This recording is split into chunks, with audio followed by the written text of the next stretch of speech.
Hey, Desmond here from NoSleepCreative. Today we have a guest Cinema 4D tutorial featuring my friend David Villa. David is a very talented motion design generalist who works a lot in Cinema 4D as well as Octane Renderer.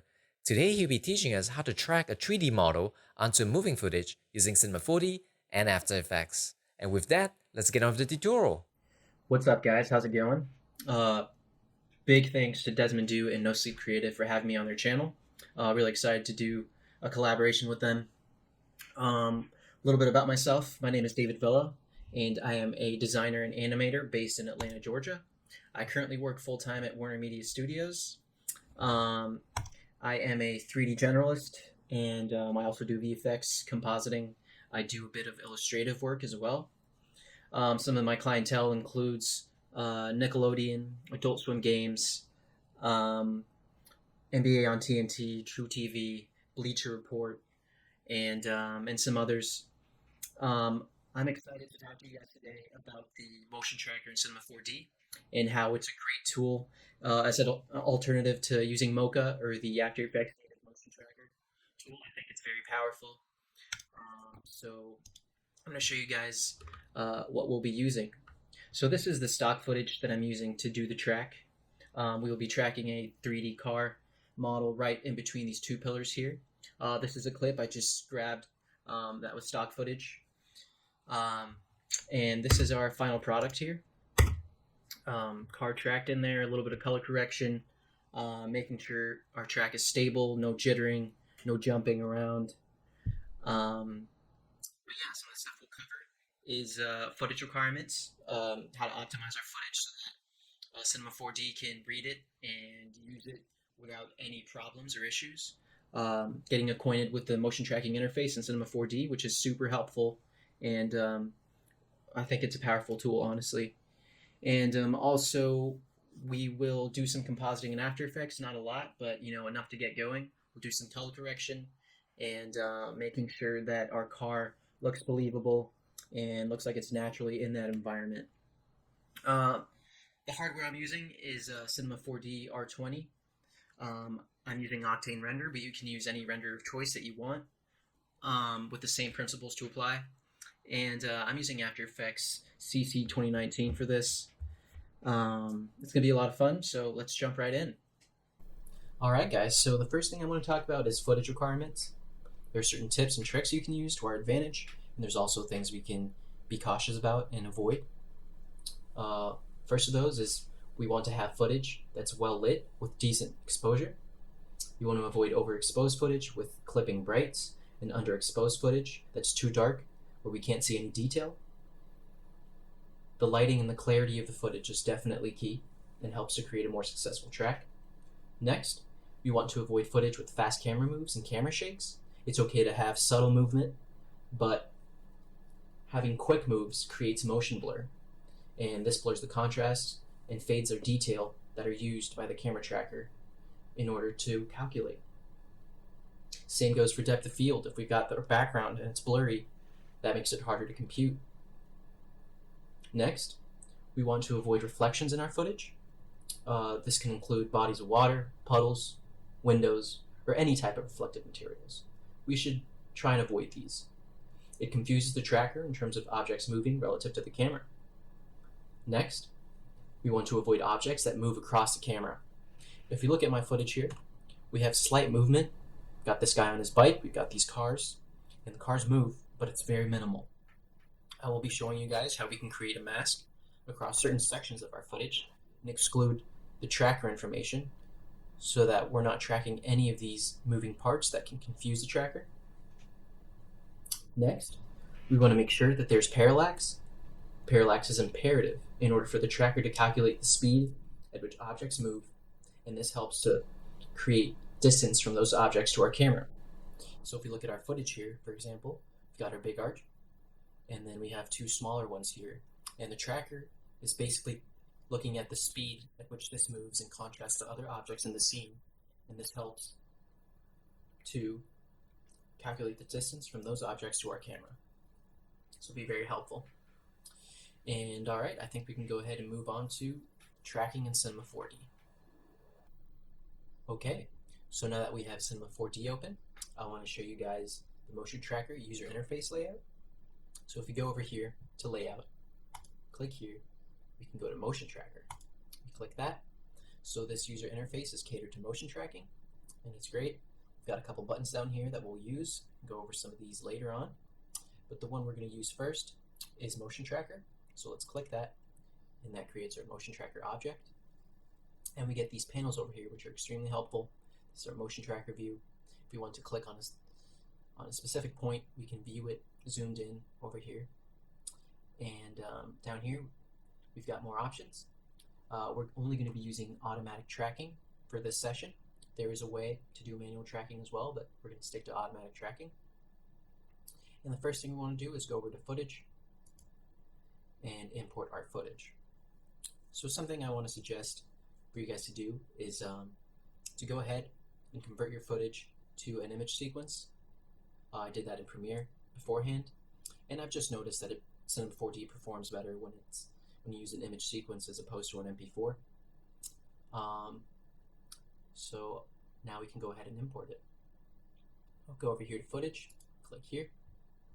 I've got my footage here. I click on the first frame, click open, and it shows up right away. If you notice, it looks a little bit blurry, and that's because Cinema 4D automatically resamples it for faster calculation, but I prefer to keep it at 100% down here. This way it's crisp, clear, and we've got a lot more detail for the motion tracker to work with. So if you look at some of the options we have here, we've got a resampling, our film aspect, our frame start and frame stop. This is great because if you wanted to clip or edit here in Cinema 4D, you can. So if you wanted to use a smaller section of your timeline, you can. I went ahead and did everything beforehand. Like I said in Premiere, made sure I had the part of the video that I wanted to work with, so I won't be messing with that. Here we've got navigation settings. You can scale your footage, you can offset your footage, but I'm going to leave this default for now. And down here we've got visibility settings. Once we have motion tracker points in the scene and you want to focus on a specific one, we can lower our brightness to see them better. If you want to see our footage better over the tracker points, we can make it brighter. So this is just a useful option down here for brightness. Keep mine at 100. And I'm going to go ahead and create a background object. This won't be necessary to use until we start actually adding our 3D model onto our scene, but I like to have it just in case. And I'm going to click over here on my texture tag, double click it, just to make sure that we've got all our frames calculated. If yours says 0 over here, you can click calculate, and it imports your image sequence as a background object, which is great. And I'm just going to keep it off for now and go back to my motion tracker. So down here, we've got a couple more options. This kind of just shows information about our footage, our dimensions, our total frames, and our memory used, cache. Next, I want to go over to the 2D tracking tab. This is where we'll actually use to create our track. If you look here, our number of tracks defaults to 300, but I like to increase that just to have a more precise track with more points. And over here we've got minimum spacing. I'm not sure if that's pixels or what form of measurement Cinema 4D is using, but we'll leave that at 19 for now. And there's also an option enabled here that's auto replace lost tracks, and I'll keep this on. This is great in case any of the tracking points, as we move forward, they leave the frame. So this auto replaces them with new tracking points. So there's always 1,000 points on screen. Next thing I'm going to show you guys is how to create a mask. As I talked about earlier, we've got some cars that are moving in our scene, and I'd like to exclude these from the calculation of the motion tracker so there's no confusion there. So first thing I do is go down here to the options and I click on create mask, and now I can go ahead and create points in my footage, and this way this excludes this part of the footage from the calculation, which is great.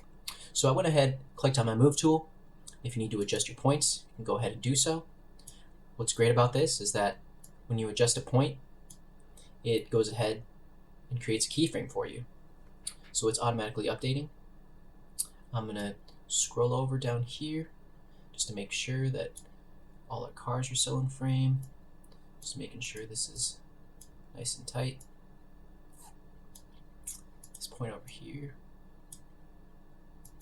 And keyframes have been made. And then I know there's a little camera move down here where we go down. So I'm going to go ahead and over here, I think it's at 50 actually, 150. I'm going to go ahead, hold shift, select all my points, and just slide this whole thing up so that during our camera move,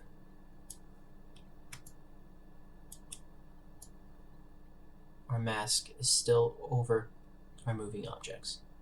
And I think we're good until the end. Yep, it's perfect. And that's how we create a mask. So if I click on my mask option here, we get a couple options here. And this is either to exclude or include. I'm going to use my mask to exclude tracking points.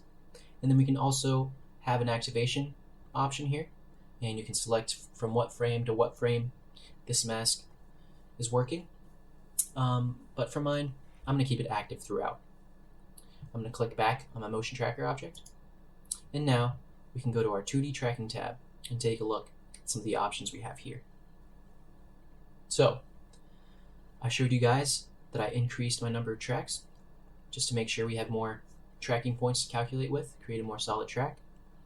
And there's also a manual tracking option, which I told you guys about, but we're not going to be using that for this session. But I do want to click over to our options tab. Over here, I'm going to increase our pattern size. Increase this to 25. And I'm going to increase this to 100. Again, this is just to add more precision and so that our pattern size is bigger and our search size is bigger as well.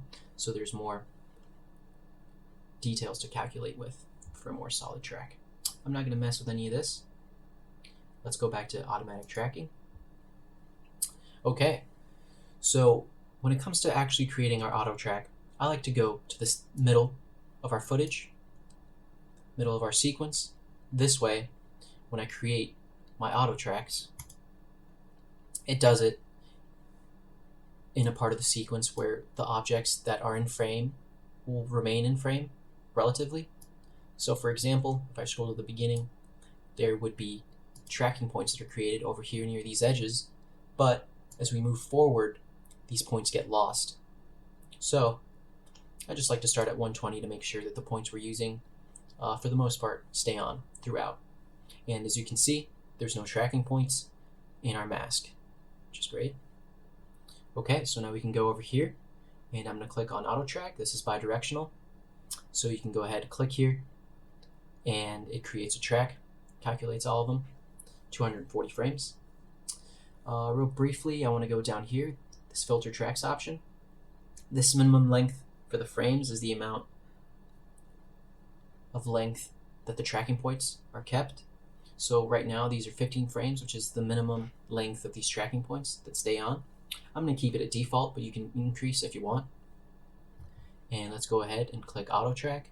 It's going to take a few minutes, so feel free to take a break and we'll come back. Alright, so our auto track has been calculated, and if we scroll through our scene now, we can see that we've got tracking points throughout our scene, and the little squiggly looking lines show the direction the tracking points are moving.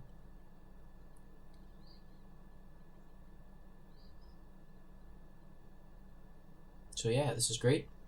Something I want to show you guys is we go over here to Motion Tracker View.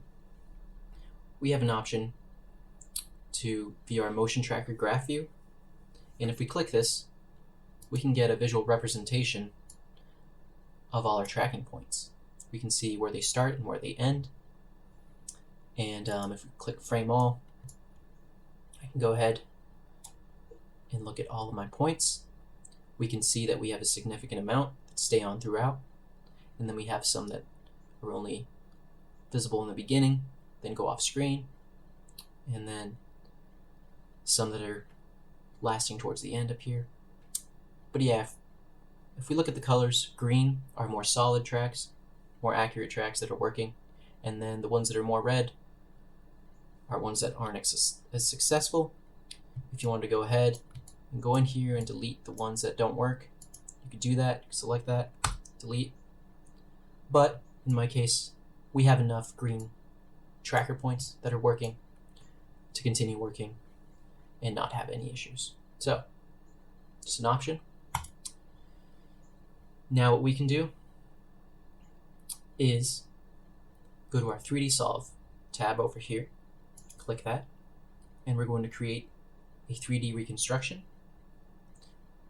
And then if we go over here to our camera settings, we can go ahead and add some of the parameters that we did know if we actually went out and shot and knew what our focal length was or what our sensor size, film gate was. We go ahead and add these values in. But in our case, this is just a video taken on a phone, so we don't really know these, but we know that they're constant. So I'm going to keep this at unknown but constant. There's no zooming happening, so we know we're good here. And then we're going to go ahead and click Run 3D Solver. Before that, real quick, I just want to go ahead and click off the motion tracker. And I want to show you that we have a solved camera in here, which is basically your camera view, which you can go in and out of, which will be useful once we create our 3D solve. So let's go ahead and click Run 3D Solver. This is also going to take about a minute or two. So here we go. So now that our 3D solve is finished calculating, we can go ahead and click on our motion tracker, expand this, and exit our solved camera. And we can go ahead and see all of our tracking points at work. And what we see here are the two pillars that are part of the arch that we saw in our footage. And we also see the building in the background over here. So that's pretty cool.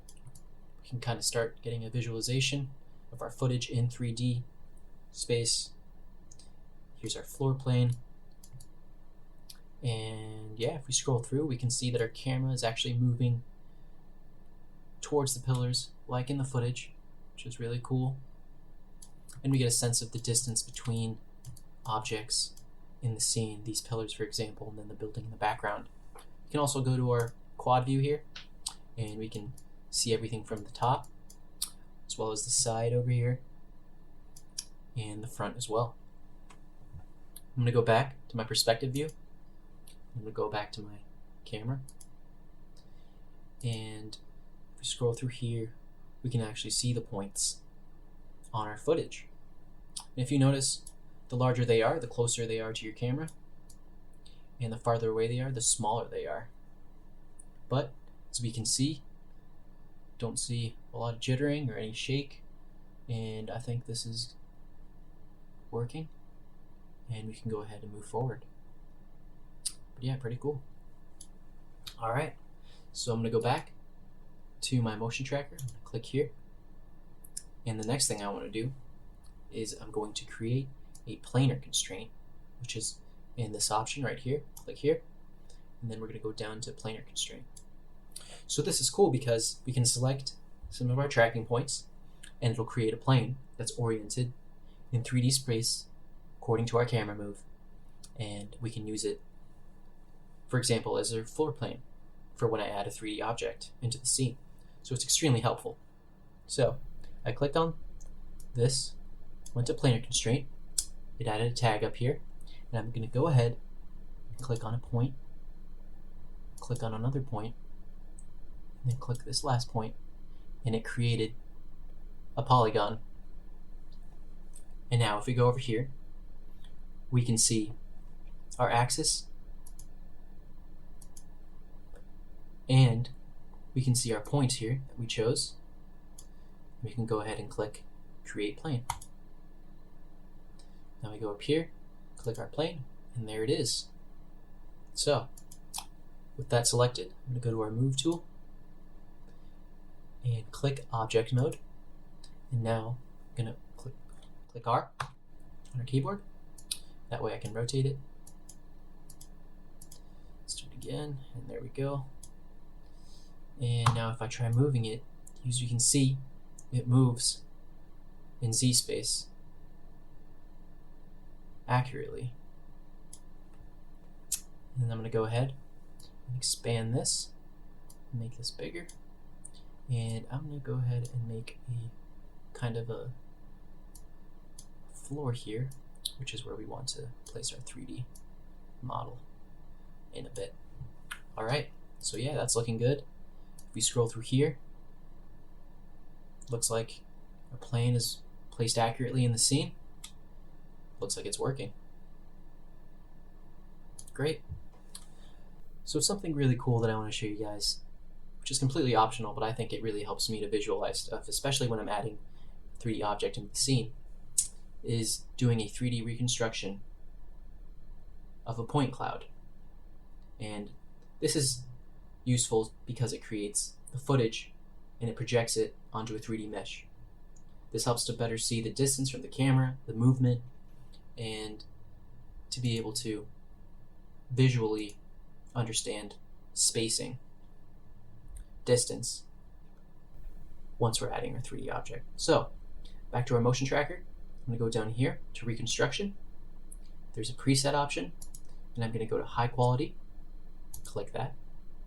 I'm going to turn off my plane just for now, and then here's some more options. I usually leave these just at default. Worked great. So I'm going to go ahead and click generate point cloud. This is going to take a couple minutes, so click this and go grab a drink, take a quick break, and we'll come back and move on to the next part. Okay, now that our reconstruction is done,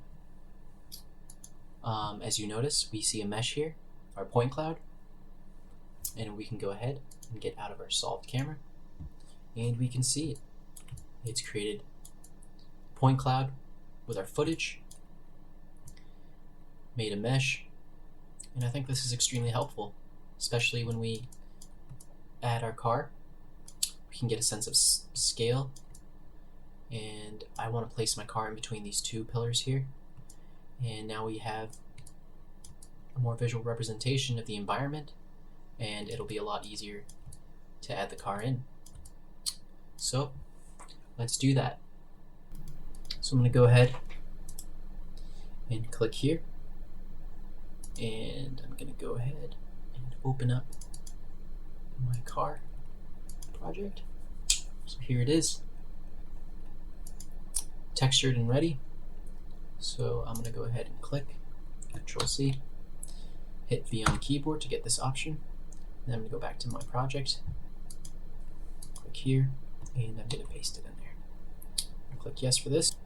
Alright, so let's go back to our camera. Let's make sure we like the way it's placed in the scene. I'm just going to give it a little bit of rotation here, move a little bit farther back.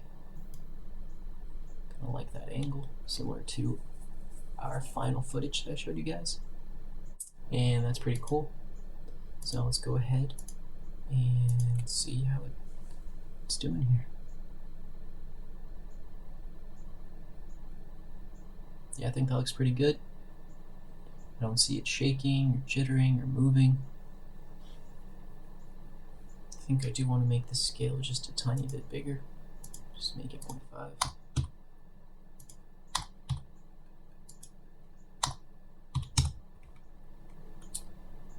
And I'm going to go here just to make sure that it is on our plane, which is now.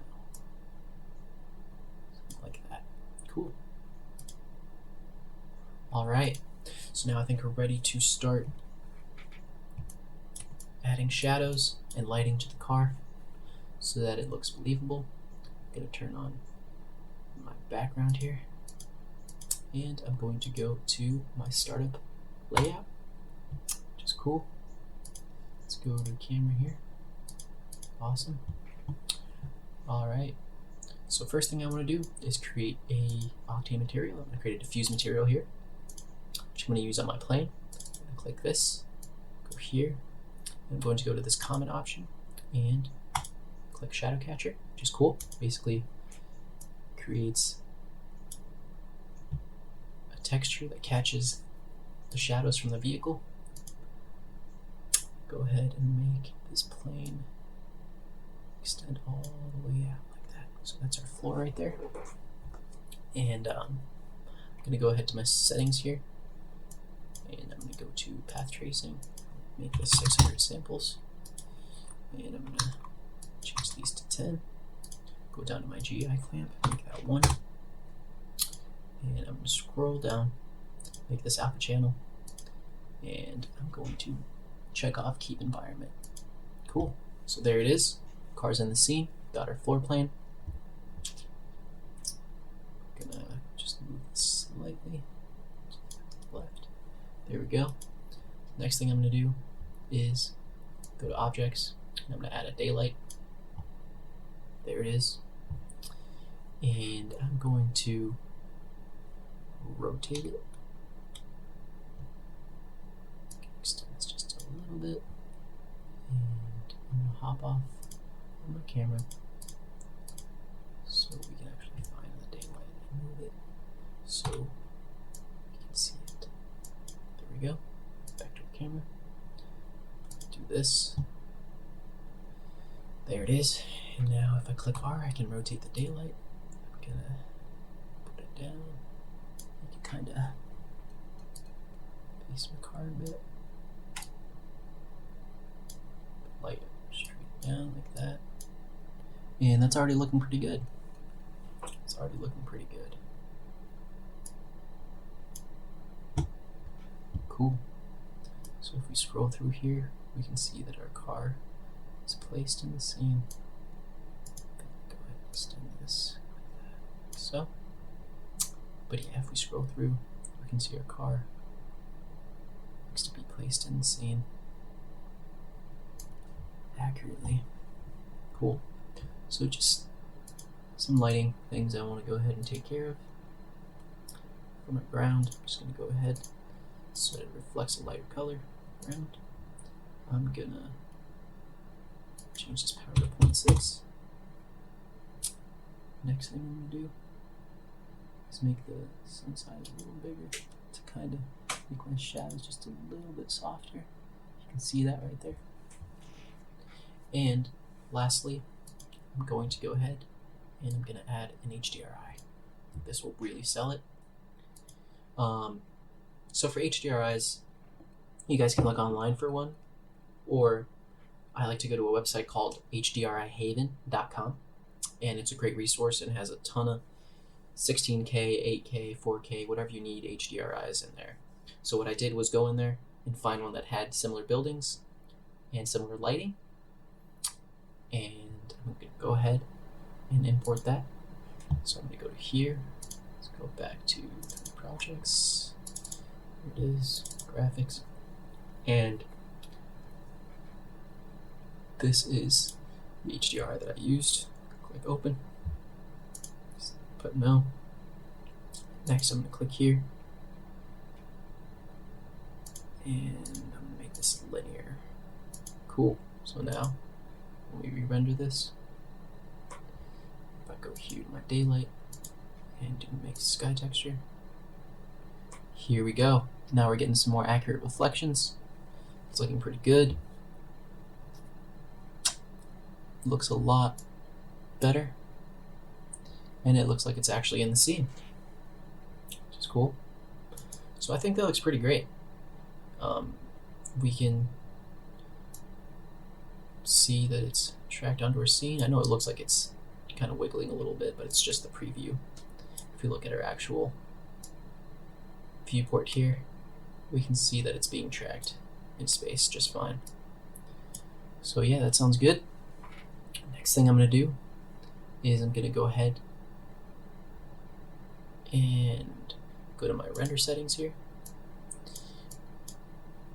Make sure that we're at 1920 by 1080. I'm going to make our resolution 300 pixels just to have a little bit more of a crisp image. Go to your renderer, select your renderer, use Octane. And then go here, and I'm going to use denoise beauty pass just to kind of denoise any kind of noise there might be. Go here, I'm going to select PNG, select alpha channel, and I'm going to go to save. Go here. I'm going to go to exports, your folder, car, tracked on alpha. There we go.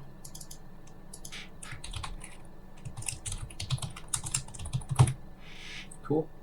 Click save there, and you should be good. Next thing I'm going to do is turn off my background, and we should be good to go now. Oh, one last thing I did want to do. Keep this background on.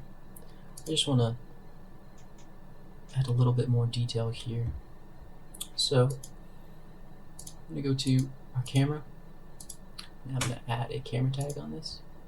Next, I'm going to go to Camera Imager, Enable, and here's our denoiser. I'm going to enable that, and then I'm going to go to Post-Processing, enable this, and my car's headlights, I just want to add a little bit of bloom, just give it a little bit more glow, and then I'm going to add a cutoff, reduce my glare here. Yeah, I just think it looks nice with a little bit more glow there. Cool.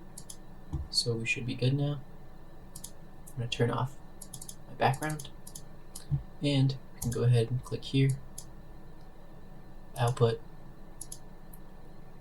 all frames, and did all this, and we should be good. So I'm going to go ahead, click render, and then we'll have our car tracked on alpha that we can go ahead and composite in After Effects during the next section. Alright, cool. I'm going to go ahead and render, and I'll meet you guys in After Effects in a couple minutes. Alright, so it appears as though Cinema 4D is done rendering. I'm going to go ahead and scroll through this to make sure we're not missing any frames, and that looks good to me. Cool. So now we can go ahead and move on to compositing in After Effects and really sell the idea that the car is in physical, tangible space overlaid over the footage. And this is, in my opinion, the most fun part. Get to really fine-tune and work with our elements here to composite. So let's go ahead and open up After Effects.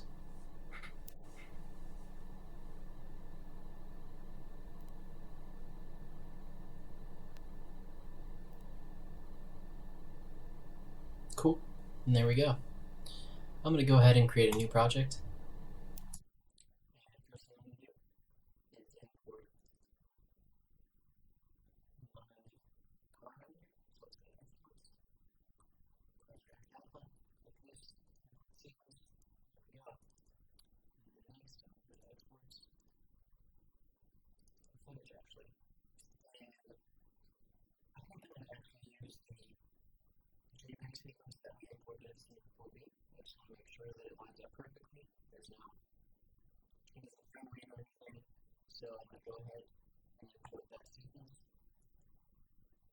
Next thing I'm going to do is create a composition from the footage. There we go. Perfect. And then I'm going to go ahead and drop car layer over the footage. Alright. Let's go ahead and play this through. And take a look, make sure that it lines up correctly, that there is no jumping or wiggling, that it's tracked properly. And it looks pretty good so far. So right off the bat, if we look at this,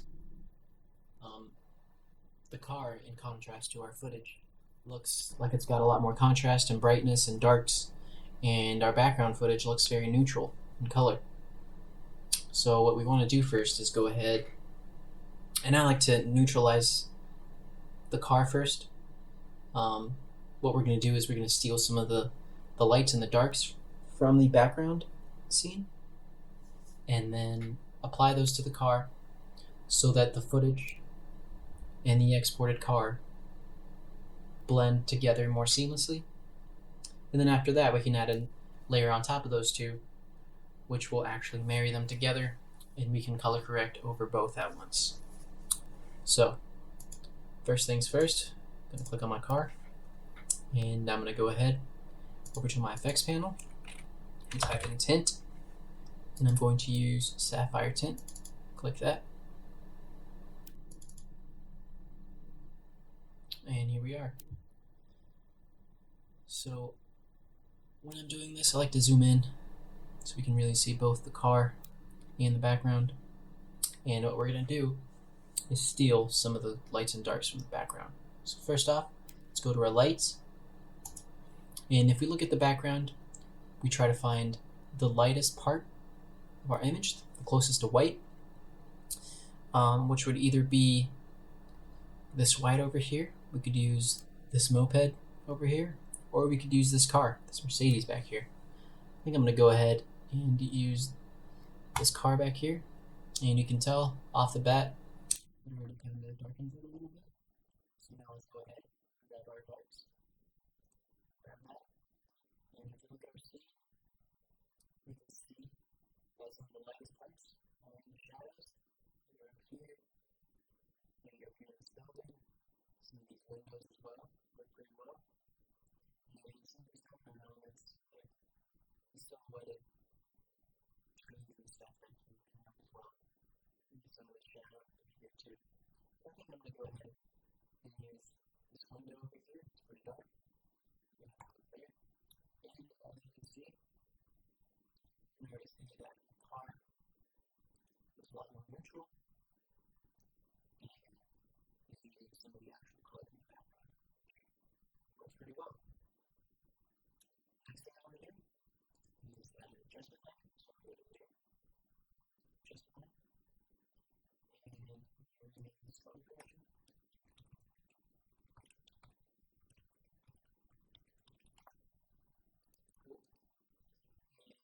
When I close correct, I really like to use lumetri color. I think it works really well.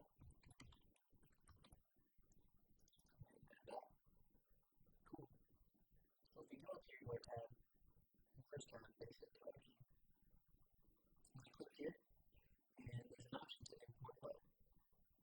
So you can either add that light, or we can go ahead and look at some of the presets that are here, and kind of go through these and see what we think looks good.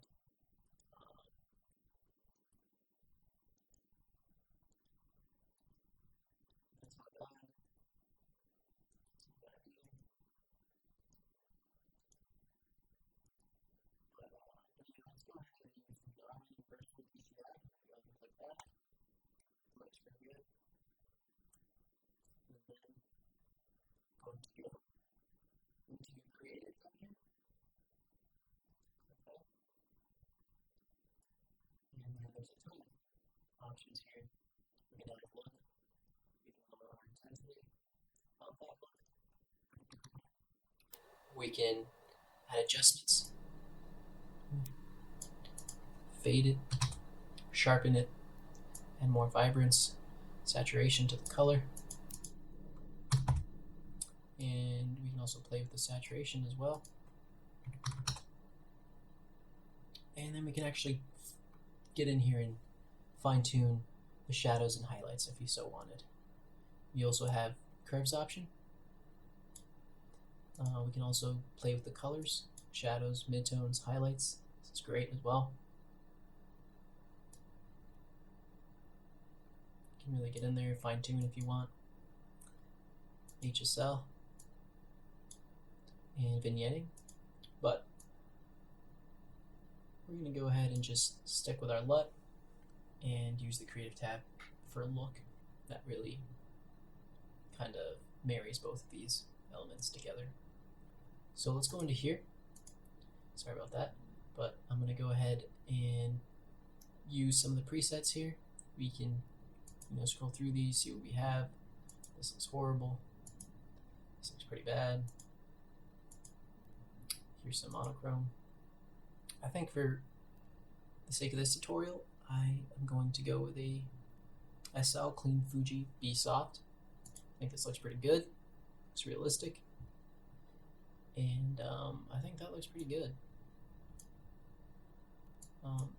As you can tell, some of our brights are a little bit blown out, but our footage is JPEG, there's compression, so think this looks pretty good, what we have. So I'm going to go ahead, play it through again, so we can see what we've got.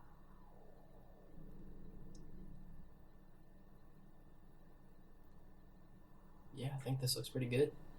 Looks pretty cool. We can go ahead and export if you're happy with it.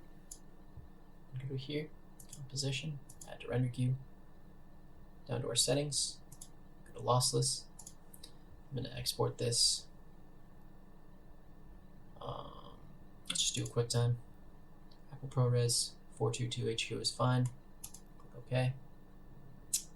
Go here to footage, a final render, and I'm going to name this final footage.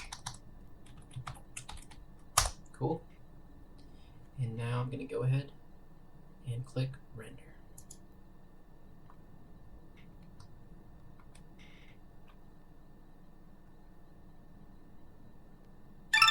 There's a little ding. Love that noise. Okay, so let's check out our end result. Here we got our final footage. And there we are. That looks pretty good. I think that looks pretty good. Well, that wraps up our tutorial here. Big thanks again to NoSleepCreative for having me on. I hope you guys learned something. Feel free to reach out. Ask me any questions you need if you missed something, if you don't understand something. There's also a lot more resources out there about using the C4D Motion Tracker. I have put my Instagram below as well as my website, so feel free to contact me with any questions, and I'm here to help you guys. I hope to do more collaborations with NoSleepCreative in the future, hopefully some more Cinema 4D tutorials or maybe some illustration or After Effects stuff. But super happy to be here, and thanks again, guys. See you around.